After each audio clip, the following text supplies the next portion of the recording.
So my neighbour messaged me on Facebook. He was telling me how much he really likes the burn effect that I do and that he wanted me to build him a spice rack like that. He told me he wanted 2 shelves and that he wanted the bottom one to be a bit wider than the top one. He told me he also wanted to be able to either wall mount it or put it on the kitchen bench. So I jumped on Pinterest to find some ideas. I really like Pinterest because you can browse, find something you like and then turn it into your own design. So after scrolling for a little bit, I come across one that I really liked and it was time to get into the shed and start building. So for the most part of the project, I used 90mm wide pine boards. I used them for the bottom shelf and I also used them for the backboard. For the top shelf I used 64mm wide, and for the barriers I guess you'd call them, I was originally going to cut 20mm by 20mm box tubing I guess you'd call it, and use them and burn them as well. But I wanted to mix it up and have something different as well in the project. So I ended up getting some dowel. I believe it was 16mm and 10mm wide dowel, and I just ran them through as the barriers. They were made out of Tasmanian oak. After I did a bit of measuring, I jumped over the table saw and started with my backboards. I cut them all at 52cm long so that after glue up I could do a final tidy up and have them looking really neat. So after I finished cutting everything on the table saw, I went over and grabbed some clamps and some glue and glued up the backboard. Now for anyone wondering full measurements on this thing, it was 50cm long by 37cm high, and the shelves themselves were only 4cm high. And as you're about to see, I did the cleanup of the glue before it dried instead of after. Reason I did that is because I find it a lot easier to clean the glue off while it's still wet than having to sand it all off once it's dry. It's just a quicker process and much cleaner as well. After I cleaned up the glue, I grabbed some little timber planks and clamped everything so it would stay straight during the glue up, and then I just tightened the clamps that slightest bit more. So after I finished clamping it all together, it was time to move on to the fun part. It was time to burn some timber. So I'm not going to go into too much detail on how to burn timber because I've done a tutorial video on it in the past. So for anyone who wants to learn how to burn timber, I'll leave a link in the description below so that you can go check that video out and learn off of it.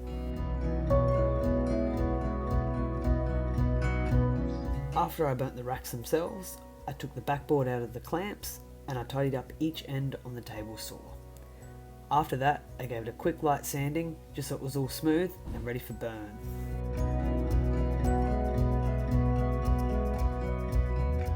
So when I burnt the shelves and the backboard, of course, I did go pretty dark. The reason I went pretty dark is so that later on I can attack it with the sander and get that desired tint of burn. Let's call it that because there's no real name for it.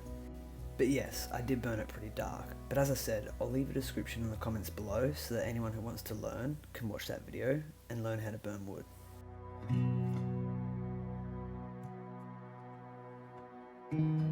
Now with the sanding side of things, as I mentioned in my tutorial video, you have to take the top layer off. The top layer is basically just charcoal. But once you get the charcoal off, you can leave it at that. But I like to sand till I get to the desired tint of burn, as I like to call it.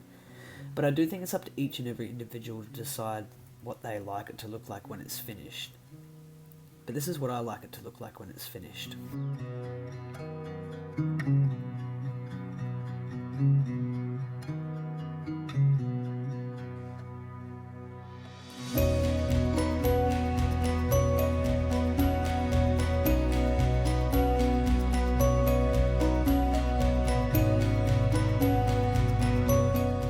As for the finished, I used boiled linseed oil.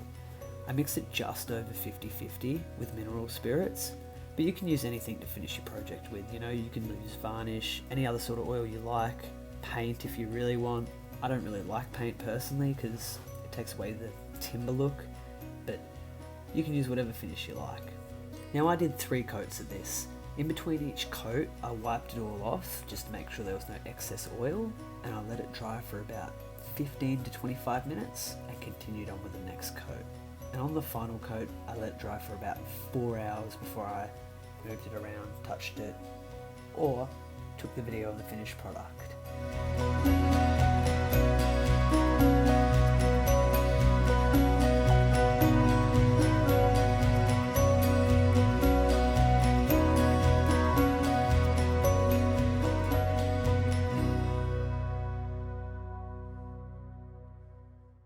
there we have it, the finished piece. He was actually really happy with it and could not wait to take it off my hands. I was really happy with the way it turned out too, but I would change one thing if I did it again.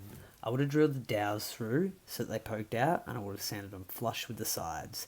But let me know in the comment section below what you would have done, if you liked this video, and if it helped you.